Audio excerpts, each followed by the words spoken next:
میری شادی کو کچھ ہی دن ہوئے تھے جب ہم لوگ نئے گھر میں منتقل ہو گئے۔ میری ساس نے مجھ سے کہہ دیا تھا کہ یہ گھر اب تمہارا ہی ہے، سو تم اس کی حفاظت کرو، اسے اس طرح بنا سنوار کر رکھو جیسے کوئی نئی نویلی دلہن ہوتی ہے۔ میں اپنی ساس کی اس بات سے بہت خوش ہوئی تھی، کیونکہ آج کل کی ساسیں الگ گھر دینا تو دور کی بات، بہو کو کبھی سکون سے اپنے بیٹے کے ساتھ بٹھا دیکھ بھی لیں تو ان کے تن بدن میں آگ لگ جاتی ہے۔ مگر میری ساس اس حوالے سے بہت اچھی تھیں۔ انہوں نے آج تک کبھی مجھے شوہر کے پاس بیٹھنے یا وقت گزارنے سے منع نہیں کیا، بلکہ شادی کے 1 سال بعد ہی مجھے اور میرے شوہر کو نئے گھر میں منتقل کر دیا۔ لیکن حالات جیسے بدل رہے تھے مجھے کچھ سمجھ نہ آئی تھی۔ ساس نے مجھ سے کہا کہ تم نئے گھر میں صفائی شروع کر دو، کیونکہ یہ گھر پہلے کسی اور کے استعمال میں تھا، اس لیے اس گھر میں رہنا ہمارے لیے تھوڑا مشکل تھا۔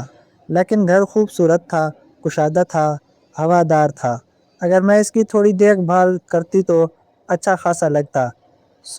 2-3 دن سے میں مسلسل اپنے گھر کی صفائی میں مصروف تھی جب میں نے دیکھا کہ میرا شوہر شاکر گھر سے غائب رہنے لگا ہے۔ میں اگر پوچھ بھی لیتی تو کہتے کہ گھر کی چیزیں لانے کے لیے باہر گیا تھا، اور بات بھی ایسی ہی تھی۔ وہ کبھی گھر کے باہر جھاڑو، کبھی منگ تو کبھی کوئی چیز لے آتے۔ میں انہیں کہتی الگ الگ جانے کی کیا ضرورت ہے، آپ ایک ہی بار بازار جائیں، آپ کو فہرست بنا کر دوں گی، آپ وہ سب چیزیں لے آئیے گا، اس میں بڑی بات کیا ہے۔ وہ کہتے مجھے چلتے پھرتے کوئی بھی چیز پسند آ جاتی ہے، اس طرح اگر فہرست بنا کر جاؤں گا تو کوئی نہ کوئی خراب چیز بھی آ جائے گی۔ تم مجھ پر بھروسہ کرو، میں اس گھر کو تمہارے ساتھ سجانے میں مدد کروں گا۔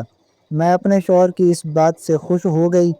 اب میں اور بھی زور و شور سے گھر کی صفائی کرنے لگی تھی۔ گھر کی دیواروں پر کافی گند لگا تھا، جس سے معلوم ہوتا تھا کہ یہاں رہنے والے پہلے کے لوگ کافی بد اخلاق اور بد تہذیب تھے۔ مگر میں جب بھی ان لوگوں کے بارے میں کوئی بات کرتی تو میرے شوہر مجھے ٹوک دیتے، کہتے کہ کسی کے بارے میں بات نہیں کرتے۔ مجھے ان کا یہ رویہ بڑا حیرت انگیز لگتا، کیونکہ میں جب بھی کسی کی بات کرتی تو وہ بڑھ چڑھ کر حصہ لیتے، مگر جب اس گھر کے پچھلے لوگوں کی بات کرتی تو شوہر کو برا لگتا، کہتے کہ تم کو ایسی بات منہ سے نہیں نکالنی چاہیے، یہاں شاید ہو سکتا ہے کہ اچھے لوگ رہ کر گئے ہیں، اس لیے ایسی بات کرنا مناسب نہیں ہے۔ میں خاموش تو ہو گئی، مگر میں یہ نہیں جانتی تھی کہ میری خاموشی اور تابعداری کا میرا شوہر یہ صلہ دے گا۔ مغرب کا وقت ہو گیا تھا، میں نے کچھ مزید صفائی کی تھی، اب میں جھاڑو لگا رہی تھی۔ میری ساس مجھے بار بار منع کر رہی تھی کہ تم اس وقت جھاڑو نہ دو، گھر میں بدقسمتی آتی ہے، مگر میں ان کی باتیں نہیں مان رہی تھی۔ تبھی میں نے سارا کوڑا اکٹھا کر کے دروازے سے باہر پھینکنے کے لیے جیسے ہی دروازہ کھولا تو سامنے کھڑے 2 لوگوں کو دیکھ کر میری تو جیسے آنکھیں کھلی کی کھلی رہ گئیں۔ سامنے میرا شوہر ایک جوان، خوبصورت اور انتہائی حسین لڑکی کے ساتھ کھڑا تھا۔ لڑکی نے خود کو زیور میں لاد رکھا تھا، جبکہ شوہر کے چہرے پر خوشیاں رقص کر رہی تھیں۔ میں یہ دیکھ کر حیران بھی ہوئی، کیونکہ پہلی بار تو مجھے یقین ہی نہیں آیا کہ یہ لڑکی میرے شوہر کے ساتھ آئی ہے۔ میں سمجھی کہ شاید گھر سے بھاگی ہوئی کوئی لڑکی ہوگی جو بھاگ کر شادی کرنا چاہتی ہوگی، اور میرے شوہر نے اس لڑکی کی مدد کی ہوگی۔ یہی سوچ کر میں نے خوش دلی سے لڑکی کو گھر کے اندر آنے کا کہا۔ لڑکی نے میرا شکریہ ادا کیا۔ میں نے اسے ڈرائنگ روم میں بٹھا کر پانی وغیرہ پلایا، پھر اس سے باتیں کرنے لگی۔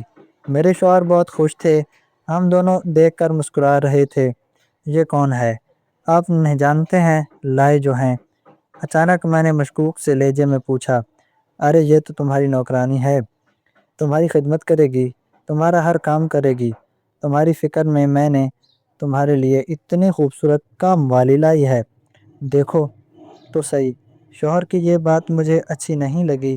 تب ہی تو مجھے شک ہوا کہ یہ عورت کوئی نوکرانی نہیں ہے۔ نوکرانی ہوتی تو بھلا عروسی لباس میں کیوں ہوتی؟ یہ بات میں نے اپنے شوہر کے بجائے اس لڑکی سے فاریہ سے پوچھی۔ کیا بات ہے، تم اگر کام والی ہو تو اتنا بناؤ سنگھار کیوں رکھا ہے؟ کیا گھر والوں سے بھاگ کر آئی ہو؟ جی بس کچھ ایسا ہی سمجھ لیں۔ میں نے شوہر کے لیے اپنے گھر والوں کو چھوڑا۔ میں تو اس سے بے پناہ محبت کرتی تھی۔ میرے گھر والوں نے کہا ہم تمہاری شادی چچا کے بیٹے ممتاز سے کرنا چاہتے ہیں، مگر میں صادق کو پسند کرتی تھی۔ صادق میرے گھر کے قریب رہتا تھا، ہمارا پڑوسی تھا، آنے جانے والا تھا۔ مجھے شروع سے ہی وہ لڑکا پسند تھا، اس لیے میں اپنی شادی اس کے ساتھ رچانا چاہتی تھی۔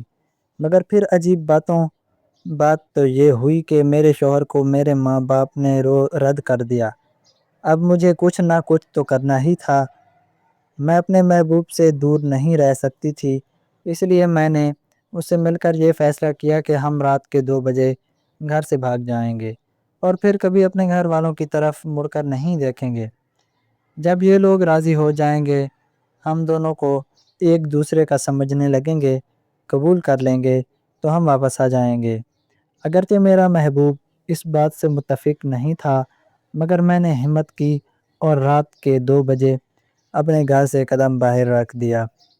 گھر کی دہلیز سے باہر قدم رکھتے ہی لڑکی اپنی عزت سے ہاتھ دھو بیٹھی تھی۔ اب میں واپس تو نہیں جا سکتی تھی۔ اسٹیشن پر پہنچ کر اس بے وفا کا انتظار کرنے لگی، مگر اس نے نہ آنا تھا سو وہ نہیں آیا۔ میں اسٹیشن پر بیٹھی روتی رہی۔ میں تو گھر سے دلہن کا لباس پہن کر نکلی تھی۔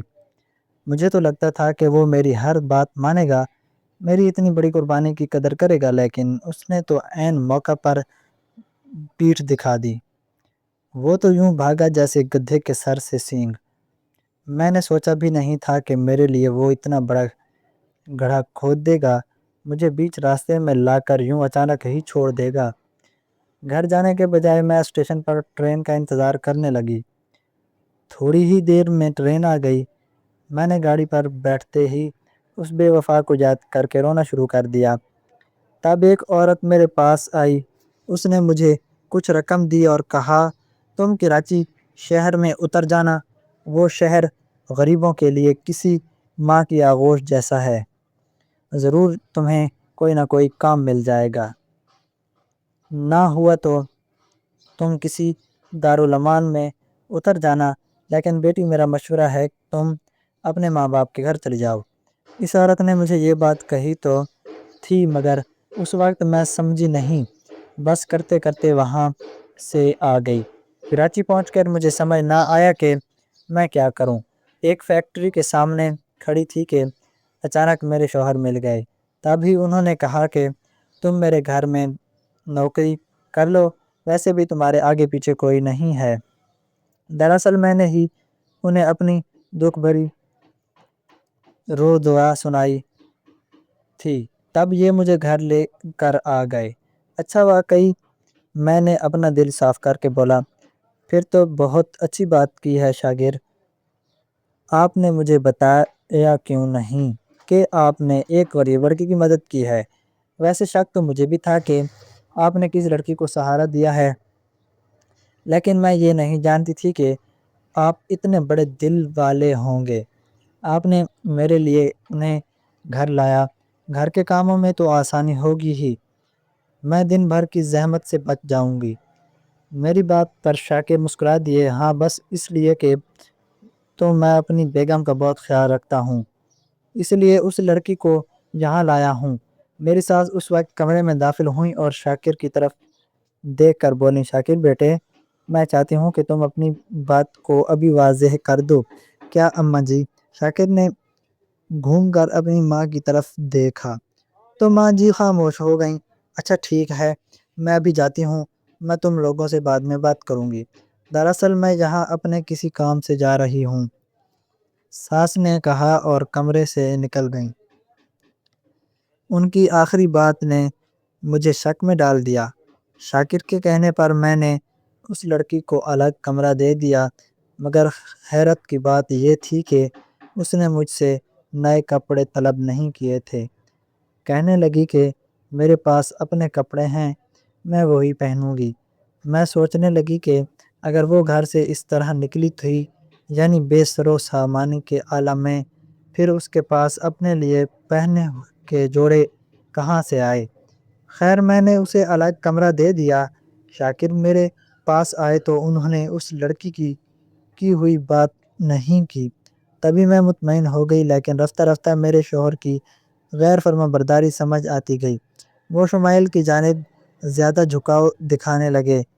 ہم جب بھی کھانا کھاتے تو شمائل کو آگے بڑھ بڑھ کر کھانا دیتے، جبکہ میں نے اب سے اپنی حیثیت میں رکھنا شروع کر دیا تو میرے شوہر کو یہ بات بھی بری لگی۔ میں اکثر شاکر سے کہتی کہ یہ لڑکی نوکرانی ہے، پھر ہم اسے اتنی عزت کیوں دے رہے ہیں؟ جبکہ میرا شوہر میری کوئی بات نہیں مانتا، کہتا کہ یہ تو ہماری نوکرانی ہے تو نوکروں کو خیال رکھنا چاہیے۔ اگر ہم ایسا نہیں کریں گے تو اور کون کرے گا؟ یہ تو ہمارے گھر ہی ہمیں اپنا سہارا سمجھ کر رہ رہی ہے۔ تم اپنے بغض اور انا کو ایک طرف رکھو اور اس کے ساتھ مہمان سمجھ کر اچھا سلوک کرو۔ غرض یہ ہے کہ ایک بار پھر میرے شوہر نے مجھے یہ باور کرا دیا کہ ان کی میری اس کام میں سے کوئی دلچسپی نہیں، صرف بات اتنی ہے کہ وہ نوکروں اور ملازموں کا خیال رکھتے ہیں۔ میں مطمئن بھی ہو جاتی، مگر میری ساس کا رویہ نہ بدلتا۔ جب وہ میرے کمرے میں آتی تو مجھ سے کہتی تو آرام کرتی رہتی ہو، سارا دن شمائل کے کام کرتی رہتی ہو، وہ بیچاری بھی تو انسان ہے۔ ان کی یہ بات سن کر میں خاموش ہو گئی۔ ماں جی، آپ ایسی باتیں کر رہی ہیں، وہ اس گھر کی نوکرانی ہے، وہ کام نہیں کرے گی تو کون کرے گا؟ میری یہ بات سن کر ماں جی کا منہ بن گیا۔ ہاں، آج کل کی لڑکیوں کو تو بس لینے اور بیٹھنے ہی کا شوق ہے، فرصت نہیں ہے۔ نہ جانے کیا ہو گیا ہے اس نسل کو، نہ کوئی لڑکی کام کرنا چاہتی ہے، نہ ہی اپنے ماں باپ یا سسر کی خدمت کرنا چاہتی ہے۔ ہم تو اپنے زمانے میں بڑے تیز ہوا کرتے تھے۔ اماں جی کی یہ باتیں سن کر مجھے حیرت ہوئی، آج سے پہلے انہوں نے ایسی کوئی بات نہیں کی تھی، لیکن اب وہ بھی اس شمائل کی حمایت میں مجھ سے باتیں کر رہی تھیں۔ خیر میں خاموش رہی، کیونکہ شمائل تو ایک نوکرانی تھی، میں اس کی وجہ سے اپنا گھر خراب کیوں کرتی؟ لیکن ایک دن مجھے حیرت ہوئی جب میری ساس نے شمائل کو میرا ہی ایک جوڑا نکال کر پہننے کے لیے دیا۔ میں وہ جوڑا مانگنے لگی تو ساس نے کہا، تمہیں اس لڑکی کا کوئی خیال نہیں، بیچاری اپنے ماں باپ کو چھوڑ کر آئی ہے، ابھی اتنی کم عمر ہے، تم اس بار ہر وقت دل دکھاتی رہتی ہو۔ میں نے سوچا کہ اپنے شوہر سے اس بات کی شکایت کروں گی۔ شام کو جب شاکر گھر آئے تو میں نے ان سے یہ بات کہی تو ہاتھ جوڑ کر بولے، بس کر دو، تم ہر وقت شمائل کی ہی باتیں کرتی رہتی ہو، جیسے کہ وہ تمہاری نوکرانی نہیں، سوتن ہو۔ ارے بھائی، وہ تمہارا کام ہے، تم جانو میں تم سے دو چار باتیں کرنے آتا ہوں، تم کیا وہ بھی ختم کر دو گی؟ ان کی یہ باتیں سن کر میں پریشان ہو گئی۔ میں نے چپ رہنا شروع کر دیا، مگر رفتہ رفتہ گھر کے حالات بدلتے گئے۔ شمائل اچھے کپڑے پہننے لگی، اچھا کھانے لگی۔ ایک دن تو میرے شوہر کھانے کی میز پر شمائل سے کہنے لگے، تم یہاں آ کر کھل گئی ہو، تمہاری رنگت پہلے سے بھی بہت بہتر ہو گئی ہے، مجھے تو لگتا ہے کہ یہ ہماری ہی اثر ہو گیا ہے۔ ان کی یہ باتیں سن کر مجھے شمائل سے نفرت ہونے لگی تھی۔ میں نے ایک دن اپنے شوہر سے صاف صاف بات کرنے کا فیصلہ کر لیا تھا کہ کیونکہ اب میں شمائل کو مزید گھر میں برداشت نہیں کر سکتی تھی۔ میں نے رفتہ رفتہ گھر کے کام سنبھالنا شروع کر دیے، مگر اب تو بازی ہی پلٹ گئی۔ شمائل میڈم اچھے کپڑے پہن کر کرسی پر بیٹھی رہتی اور میں گھر کے کام کرتی رہتی۔ میرا خیال تھا کہ میں اس طرح اپنی ساس اور شوہر کو یقین دلا دوں گی کہ میں گھر کے کام خود کر سکتی ہوں، مجھے اب اس شمائل کی ضرورت نہیں۔ اس گھر سے نکال دیں، مگر میرے اوپر تو حساب ہی الٹ پڑا گیا۔ جیسے ہی میں نے شوہر سے یہ بات کی تو کہنے لگے، ہاں تو صحیح ہے، جب ہمارے ہاں کوئی مشکل ہوگی تب تمہیں شمائل کی ضرورت پتہ چلے گی۔ نہیں، میں اس گھر میں شمائل کو اب مزید رکھنا نہیں چاہتی۔ میں نے اپنے پڑوس میں ایک غریب عورت کو کام کے لیے رکھا ہے، وہ بھی اسی طرح صرف روشن کے لیے کام کرنا چاہتی ہے۔ شمائل سے میں خوش نہیں ہوں۔ میرے شوہر اس بات پر بچھڑ گئے۔ دیکھو، اب تم غلط بات کر رہی ہو یار فاریہ، تمہیں نہیں پتا کہ یہ دنیا کتنی بھیانک ہے۔ اگر میں نے تمہیں اس گھر سے نکال دیا تو تم اس طرح در بدر ہوتی پھرو گی، اس لیے میں جیسا کہتا ہوں تم ویسی ہی بن کر رہو۔ آپ مجھے گھر سے نکال دیں گے، مگر وہ کیوں؟ میں نے پوچھا تو وہ غصے سے بولے، اس لیے کہ وہ کام والی نہیں بلکہ میری دوسری بیوی ہے، میں اسے چھوڑ نہیں سکتا، نہ تمہارے یہ نخرے برداشت کر سکتا ہوں۔ شاکر کی بات سن کر میرے سر پر تو آسمان گر پڑا۔ کیا وہ آپ کی بیوی ہے اور آپ مجھے دھوکے سے اس بات کی خدمت پر مجبور کر رہے تھے؟ مجھے لگتا ہے کہ آپ تو اسے اپنی مدد کے لیے لائے ہیں، جبکہ آپ نے تو اسے کسی اور مقصد کے لیے یہاں لایا تھا۔ ارے اگر آپ نے دوسری شادی کر ہی لی ہے تھی تو مجھے بتا دیتے، کم از کم میں آپ کا گھر چھوڑ کر چلی جاتی، کیونکہ ایسے حالات میں زندگی گزارنا میرے لیے تو ممکن ہی نہیں۔ میری بات پہ شاکر اٹھ کر کھڑے ہو گئے۔ تمہاری مرضی ہے، تم جہاں جانا چاہتی ہو چاہو، مجھے کوئی فرق نہیں پڑتا۔ دراصل میری دوسری شادی، میری بیوی نہ صرف خوبصورت ہے بلکہ وہ میرے کاروبار کو بھی سمجھتی ہے۔ اب اگر تمہیں یہ بات سمجھ نہیں آتی تو میں کیا کروں؟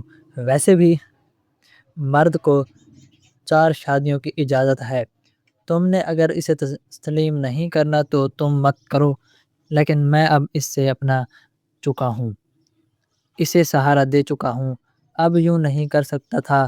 شاکر کی بات سن کر میرا دل خون کے آنسو رونے لگا۔ میں نے کیا کیا نہیں کیا تھا شاکر کی محبت میں، مگر انہوں نے تو مجھے توڑ کر رکھ دیا۔ میں اپنی زندگی میں بہت پریشانی اٹھا چکی تھی، اور اب جب کہ میں اپنے نئے گھر میں منتقل ہو گئی تھی، زندگی جینے کے دن آئے تھے، تب میری ساس اور میرے شوہر نے مل کر مجھے دھوکہ کر لیا۔ خدا جانے کہ ساس کو کس نے یہ باتیں بتائی تھیں اور کیا ہی ان پر دم پر کر پھونکا تھا کہ وہ ہر دم اپنی دوسری بہو کے گن گانے لگیں۔ وہ مجھے میرا اپنا دشمن سمجھنے لگیں، جبکہ میں اپنی ساس کی بے عزت کرتی تھی۔ کچھ دن مزید گزرے، میرے گھر کا نقشہ ہی بدل گیا۔